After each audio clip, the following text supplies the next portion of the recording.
A lo largo de unas pocas entregas vamos a ver cómo hacer un juego tipo Arkanoid. En esta primera entrega veremos cómo hacer para mostrar imágenes 2D y conseguir que se muevan. Lo haremos empleando Unity en su entorno de 2 dimensiones. Daré por sentado que ya tienes instalado Unity y que tienes una cierta soltura programando en C#. Esta es la apariencia del Unity Hub. Hay 2 pestañas especialmente importantes. En Installs es donde verás las distintas versiones de Unity que pudieras tener instaladas. Yo tengo 2 en este equipo. Pero la que más usaremos con diferencia es Projects, que es donde seguirás avanzando los proyectos que estés a medio crear o donde comenzarás a crear proyectos nuevos. En concreto verás que tienes aquí 2 botones, un botón de añadir para si hubieras descargado un proyecto de internet o tuvieras un proyecto de una versión anterior que quisieras reutilizar, o lo más habitual que es el botón New. Y el botón New, si tuvieras como yo varias instalaciones, te permitiría elegir con qué versión de Unity quieres trabajar. Yo en principio voy a usar la más reciente en este momento, que es la 2021. Pues en mi caso digo que quiero un proyecto nuevo y me muestra la lista de posibles proyectos, de los cuales normalmente solo usaremos 2, o 2 dimensiones o tridimensiones. Vamos a comenzar por 2 dimensiones. Nombre del proyecto pues va a ser un Arkanoid, pero no el Arkanoid original de Taito, que puede tener problemas de copyright hoy en día, sino uno parecido en el que el bate estaba girado. Los ladrillos estaban a la izquierda o a la derecha en vez de estar en la parte superior. Un tal Crackout. Pues mi proyecto como nombre va a tener Crackout. Me propone como carpeta una cierta carpeta que yo podría cambiar y en principio simplemente le digo que crear y eso me lanzará mi Unity, en este caso 2021, con un proyecto vacío llamado Crackout. Esa puesta en marcha de tu proyecto puede ser más o menos lenta dependiendo de lo rápido que sea tu equipo y de lo rápida que sea tu conexión a internet. Pues una vez que se ha abierto tu proyecto tendrás una pantalla como esta, en la que hay 4 paneles especialmente importantes. A la izquierda tenemos la jerarquía. En la jerarquía es donde veamos todos los objetos que iremos añadiendo a nuestro juego. En la parte central tendremos la vista de la escena, donde iremos confeccionando a nivel visual la apariencia del juego. En la parte derecha está el inspector, que ahí podremos editar las propiedades de los distintos objetos que vayamos incluyendo en la escena. Y en la parte inferior, en principio, tenemos la vista de proyecto, en la que aparecerán los distintos ficheros que vayamos usando. Realmente hay más detalles. Por ejemplo, aquí tenemos también una consola que usaremos en ocasiones para mostrar mensajes de error. Y arriba vemos que junto a Scene aparece Game. Podremos ver la vista de cómo está quedando el juego. Verás que de momento se ve un fondo azul, ahora comentaremos por qué. Pues lo primero que voy a hacer es, dentro de la carpeta Assets, que es como se suele llamar a todos los elementos que forman el juego, todas las imágenes, todos los sonidos, pues voy a crear una carpeta para las imágenes. Digo, quiero Create Folder, crear una carpeta, y la voy a llamar, por ejemplo, Sprites. Y ahí voy a dejar imágenes que ya he preparado, de ese juego que vamos a imitar, y que yo ya he escalado a un tamaño un poco más razonable para un equipo de hoy en día. El juego original está diseñado para una pantalla de cerca de 320 x 200 puntos, con lo cual lo habitual para un equipo menos será hacerla 3-4 veces más grandes. Pues en mi caso yo tengo una carpeta en la que me he preparado varias imágenes. Voy a señalar todas ellas con mayúsculas clic y las voy a arrastrar a esa carpeta de Sprites. Si minimizo mi carpeta del sistema operativo, verás que mi carpeta Sprites ahora ya no se ve hueca, sino de color blanco para indicar que contiene cosas, y si hago doble clic para abrirla, aquí están todas las imágenes que yo he preparado. Pues vamos con nuestra primera imagen, va a ser el fondo sobre el que colocaremos las cosas. Es esta imagen que se llama fondo, y yo puedo o bien arrastrarla directamente a la escena, pero entonces puede que no se quede bien centrada. No es grave, porque yo tengo aquí un componente llamado Transform que incluye la posición, la rotación y la escala. Yo podría indicar que quiero que la posición sea 0,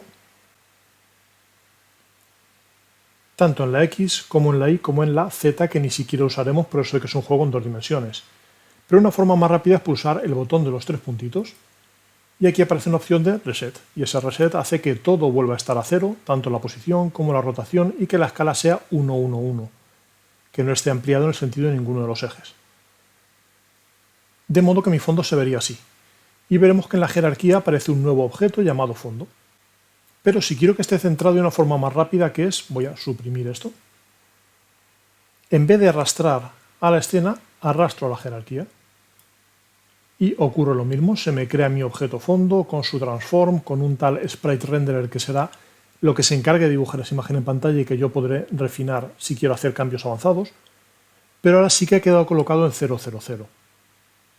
Para colocar el bat igual podría o arrastrarlo a la jerarquía y se quedará centrado, o arrastrarlo directamente a la imagen. Pero quizás no se vea el bate. La idea está en que el fondo tiene una parte central negra que quizás lo tape. Yo puedo asegurarme de que una imagen se vea por encima de la otra. Y eso lo haremos cambiando un tal order in layer. Veremos que tenemos a mal de transform y el sprite renderer unos additional settings, configuración adicional, que me aparece en qué capa lo quiero colocar, es algo que veríamos más adelante, pero también un order in layer. Cuanto más grande sea ese order in layer, más hacia arriba, más cerca del usuario, estará ese elemento.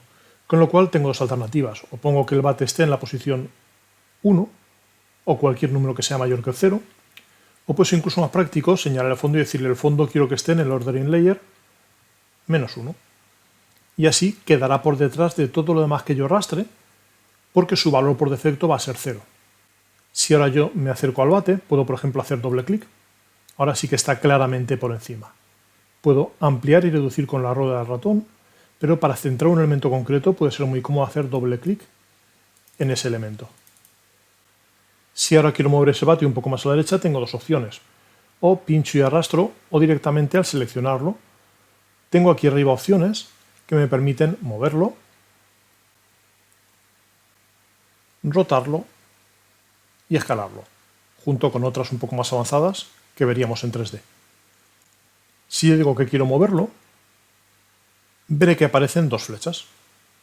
Con una flecha muevo según el eje X, con otra muevo según el eje Y. Puedo deshacer para que se quede centrado otra vez. Y con el recuadro azul que aparece entre medias podría mover en ambas direcciones a la vez. Nuevamente deshago para que se quede ahí. De la misma forma yo podría colocar la pelota. Por ejemplo, puedo arrastrarla también aquí y moverla hacia esta zona. Y como los ladrillos van a ser básicamente estáticos, vamos a añadir ladrillos en la siguiente entrega, pero en este momento vamos a poner algún enemigo que se mueva. Por ejemplo, yo cojo este enemigo 1, lo arrastro directamente a la escena y ahí lo tengo. Recuerda, su order in layer es 0 y por eso está por encima del fondo, que tiene order in layer -1. Lo que no queda claro es si la pelota y el enemigo se solapan, cuál quedará por encima de cuál, porque el enemigo tiene un order in layer de 0, pero la pelota también.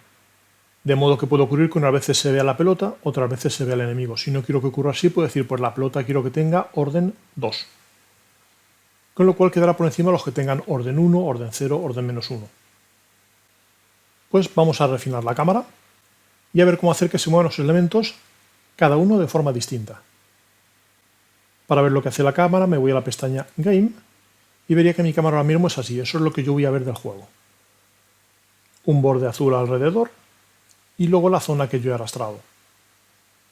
Pues podemos volver a la escena, seleccionar el componente Main Camera que aparecía creado para mí y por una parte puedo ajustar su tamaño. Verás que aparece que su tamaño es 5 y que su fondo es azul.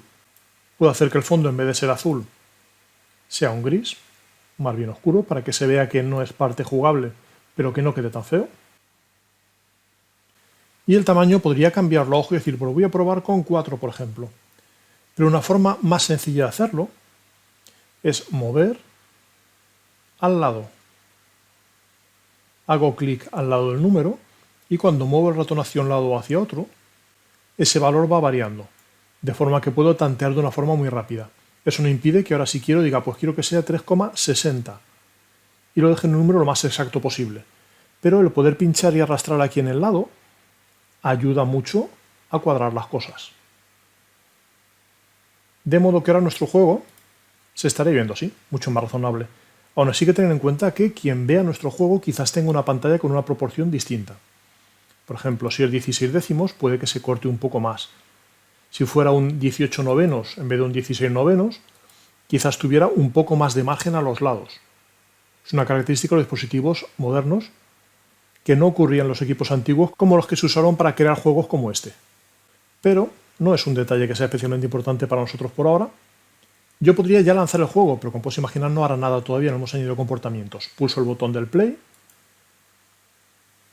y mi juego está en marcha. Yo tengo activado un Maximize on Play, de modo que cuando lo lanzo paso a verlo en pantalla grande. Cuando detengo la ejecución pulsando otra vez el play, se desmaximiza nuevamente. ¿Qué hacemos para que esas cosas se muevan? Pues se puede hacer de muchas formas distintas. Vamos a ver 3, por ejemplo. En primer lugar, vamos a empezar por el bate. Con el bate lo selecciono. Yo voy a hacer que cuando yo mueva el gamepad hacia arriba o hacia abajo, o bien que cuando pulse ciertas teclas, se mueva hacia arriba y hacia abajo. Para eso tendré que añadirle un comportamiento, añadirle un fragmento de programa asociado, que lo haremos con addComponent. Vamos a empezar ya que estamos aquí arriba por cambiarle el nombre. Verás que pone bate en minúsculas. Voy a poner que la B sea mayúscula, siguiendo un convenio un poco más habitual en C#. Y otro detalle interesante es que aparece aquí una marca que nos permite activarlo o desactivarlo. Verás que si pulso en esa marca el bate aparece o desaparece de la pantalla. Pero volvemos a lo nuestro. Una vez que le he puesto un nombre un poco más razonable, digo quiero añadir un componente. Y hay muchas categorías distintas, entre ellas la última que nos interesa ahora, que son scripts. Pero no hace falta ni siquiera. Yo tengo aquí una búsqueda rápida y si pongo algo que no le suene conocido, por ejemplo la propia palabra bate, me dirá, ¿seguro que quieres añadir un nuevo script? Le digo que sí. Confírmame que se llama bate. Y pulso el botón de Create and Add, crear y añadir. Ahora me aparece aquí que tengo como componente un tal bate que es un script. Si voy a mi carpeta de assets, veré aquí ese bate con el simbolito de la almohadilla de C#. Puedo crear una carpeta nueva y llamarla scripts. Lo guardo dentro de esa carpeta.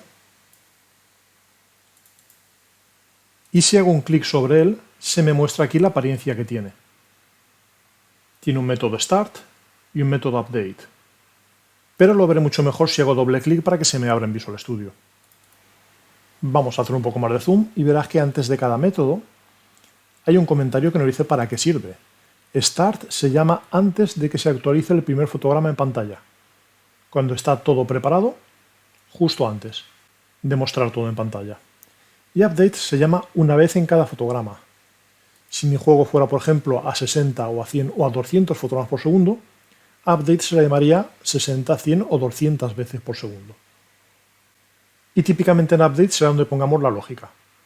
Habrá otras variantes que tengan una velocidad fija y cosas por el estilo, pero de momento vamos a pensar aquí qué es lo que podríamos hacer. Una primera forma muy sencilla de mover ese bate, es decir, quiero mirar qué ha pulsado el usuario en su gamepad o en su teclado. Y directamente muévete más hacia arriba o más hacia abajo. ¿Cómo haríamos eso? Pues la idea está en que tenemos una clase input que tiene un método getAxis. Y digo, quiero ver el valor de un cierto eje. Y tenemos predefinidos un eje vertical y un eje horizontal. El eje vertical está asociado al eje vertical del gamepad, pero también a las teclas W y S del bloque WSD y también a las flechas hacia arriba y hacia abajo. Ese valor irá de -1 a 1. -1 si he pulsado totalmente hacia abajo, +1 si he pulsado totalmente hacia arriba, 0 si está en el medio, y valores intermedios si he subido o he bajado el joystick parcialmente. Con lo cual lo habitual es guardarlo en una variable de tipo float, que podemos llamar, por ejemplo, vertical. Y directamente podríamos ese componente transform que hemos visto que contenía la posición, la rotación y la escala, decirle muévete. Y le indicamos que se mueva tanto como el usuario ha indicado al mover el joystick. Quizás eso vaya demasiado deprisa, vamos a probarlo. En cualquier caso, la forma de hacerlo sería decir, pues mi componente transform, que existe ya predefinido y se escribe así en minúsculas, quiero que lo traslades, translate, y le tengo que indicar o bien un vector o bien 3 valores que sean en cuánto quiero que se traslade en X, en Y y en Z. En este juego, como queremos que el bate vaya hacia arriba y hacia abajo, pondremos que se traslade 0 en horizontal, en vertical tanto como indique esa variable vertical, que es la lectura directa de lo que ha hecho el usuario, y nada en eje Z, nada en la profundidad porque es un juego en 2D. Pues solo con eso ya debería moverse el bate, pero quizás demasiado rápido. Vamos a probarlo. Guardamos cambios. No hace falta ni compilar ni cerrar Visual Studio ni nada, simplemente con Alt Tabulador podemos volver a Unity y verás que se actualiza al cabo de un instante en el panel derecho. Aquí lo tenemos. Vamos a probarlo. Pulso hacia arriba y desaparece rapidísimo. Lo detenemos y lo refinamos. Volvemos a la vista de escena y vamos a ver cómo es de grande nuestro fondo. Verás que tenemos una cuadrícula y tenemos como unas 3 unidades, 1, 2 y 3, hasta llegar a la pared. Entonces tenemos que pensar cuánto tiempo queremos que tarde en llegar de aquí a aquí. Imaginaos, por ejemplo, que queremos que tarde un segundo en llegar desde aquí hasta aquí. Pues podemos crear una velocidad que sea de 3 unidades por segundo. Volvemos a nuestro script y como atributo añado un float velocidad igual a 3. Hay quienes partirían, aunque sea un número entero, poner la f para si luego lo convierto en un 3.5 o algo así, que no me aparezcan errores de compilación inesperados, diciendo esto es un doble y lo quiero guardar en un float. Entonces hay mucha gente que incluso aunque el número de momento sea entero, prefiere indicar ahí una f.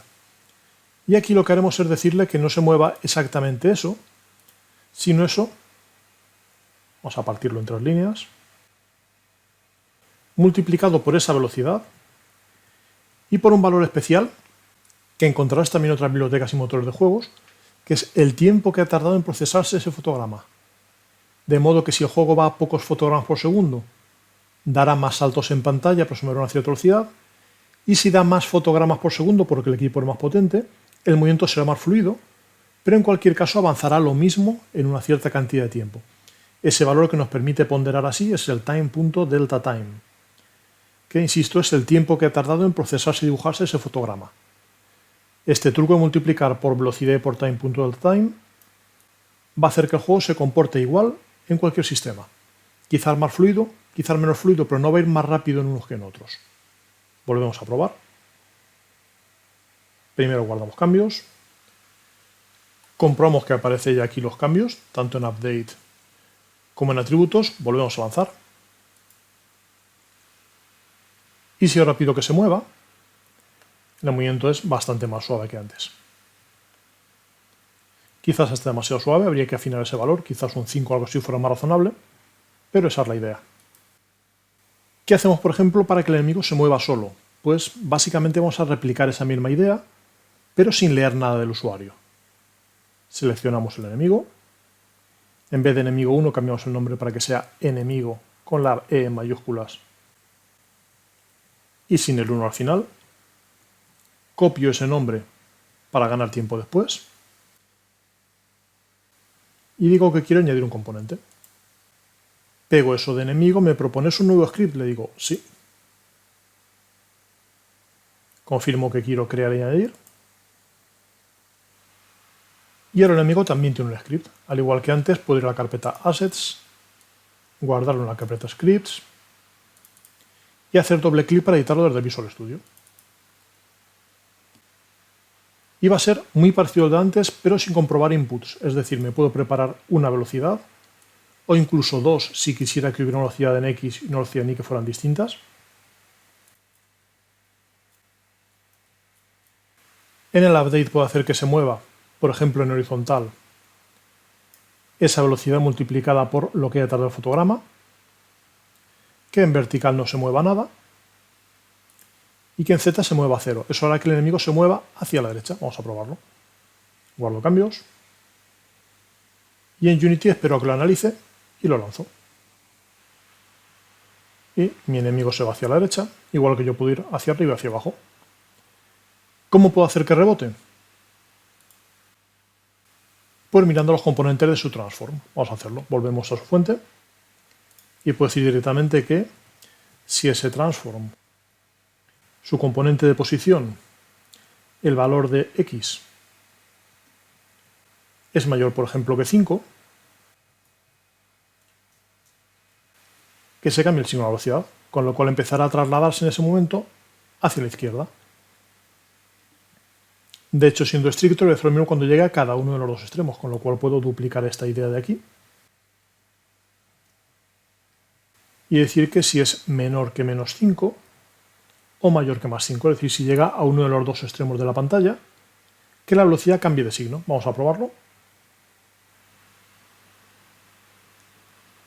Y ahí lo tienes. Avanza hacia un lado, vuelve hacia el otro y cuando llega a cierto punto, da la vuelta. Habría que afinar, este -5 es demasiado exagerado, sería mucho mejor un -3 o algo así. Pero es una forma de hacer un movimiento totalmente artesanal. Pues vamos a terminar con el movimiento de la pelota, pero vamos a hacerlo de una forma mucho más razonable, mucho más al estilo Unity, mucho más usando el hecho de que tenemos por debajo un motor que tiene físicas, que es capaz de comprobar colisiones, de comprobar gravedades. Vamos a añadirle un cuerpo rígido y decirle que tiene una cierta velocidad. Selecciono mi componente pelota, igual que antes le cambio el nombre para que sea pelota en mayúsculas. Y le voy a añadir un componente que va a ser un rigid body en 2 dimensiones. Empiezo a teclear body y me sugiere rigid body para 3 dimensiones o en mi caso rigid body 2D, que es el que nos hará falta para 2 dimensiones. Lo selecciono. Y aquí habrá un detalle importante. Tenemos una escala de gravedad de 1. Quiere decir que a este cuerpo le va a afectar la gravedad, con lo cual si yo lanzo el juego ahora, esa bola se va a caer. Ahí está. Con lo cual diremos que la gravity scale, la escala de gravedad, sea 0 en vez de 1 para que no le afecte la gravedad. Y vamos a añadirle, igual que antes, un script. Digo, quiero añadir un componente. Puedo escribir yo la palabra pelota directamente y me dice, creo que quieres un nuevo script. Se lo confirmo, crear y añadir. Y al igual que antes, me lo llevo a mi carpeta de scripts. Y lo edito con doble clic. Y en este caso no voy a hacer nada en update, voy a hacer que lo gestione el propio sistema y voy a dar una velocidad inicial. Pues voy a decir, de tus componentes, quiero que busques uno que es de tipo Rigid Body 2D. Y hay que hacerlo de esta forma porque no todos los objetos del juego, no todos los Game Objects que iremos llamando, tendrán Rigid Bodies. Entonces le digo, busca ese componente. Y a ese componente ahora le puedo indicar cosas. En este caso, para un Rigid Body tenemos una Velocity. Y esa velocity puedo decirle que sea un vector, en este caso de 2 dimensiones, porque estamos en el plano, pues un nuevo vector de 2 dimensiones. Y por ejemplo puedo hacer que vaya hacia la izquierda, con lo cual la X sería negativa, y que vaya un poco hacia arriba, con lo cual la Y podría ser positiva. Porque el sistema de coordenadas de Unity está centrado en la pantalla, las X crecen hacia la derecha, las Y crecen hacia arriba. Guardamos cambios y probamos. Como siempre, antes de lanzar comprobamos que esto de aquí muestra los cambios. Si no fuera así, quizás es que no hayamos guardado el de Visual Studio. Y lanzamos. Y la pelota se va hacia arriba, pero como no choca con nada, desaparece. De modo que en la próxima entrega veremos cómo podemos comprobar colisiones entre objetos.